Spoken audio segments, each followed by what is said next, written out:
આ તો બેઠા બેઠા મને વિચાર આવ્યો કે આ રહ્યું ભાગવત સપ્તાહ પછી આગલા 15-20 વર્ષ પછી કુણાલ સપ્તાહ ચાલુ ના થાય કે જ્યાં લોકોના કુણાલના કિસ્સાઓ સાંભળવાની મજા આવે, એના કિસ્સાઓમાંથી કંઈક શીખે, એના જીવનમાંથી કંઈક શીખે અને ઉતારે.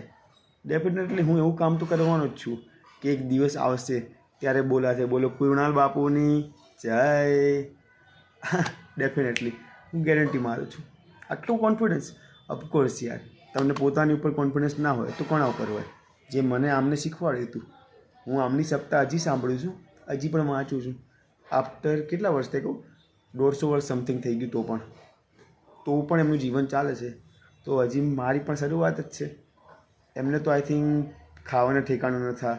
આમનું સ્ટ્રગલ તો હાઈ લેવલનું હતું. મારું તો એમનું 1% પણ મે બી નહીં હોય. તો પણ હું આમના પથ ઉપર ચાલું છું. હું યુથને પાવરફુલ બનાવવા કામ કરી રહ્યો છું. તો આપણી સપ્તાહ ડેફિનેટલી બને. તમે સાંભળશો ને? અરે તમે તો નહીં સાંભળો, તમે તો ઉકલી ગયા હોય તો કદાચ. તમારા છોકરા બોકરા સાંભળે તો અલગ વાત છે. તો બોલો કુણાલ બાપુની જય. સાંભળશો ને? સપ્તાહ બોલાવશે અને એનો ગાયક કલાકાર બધા ફિક્સ જ છે. ગઢવી લોકો ગાયકો હશે, બ્રાહ્મણ એનો શું કહેવાય સ્પીચર હશે. બહુ બધું વિચારીશ મેં તો, બહુ બધું. મારી થિંકિંગ લેવલ હાઈ લેવલમાં ચાલે.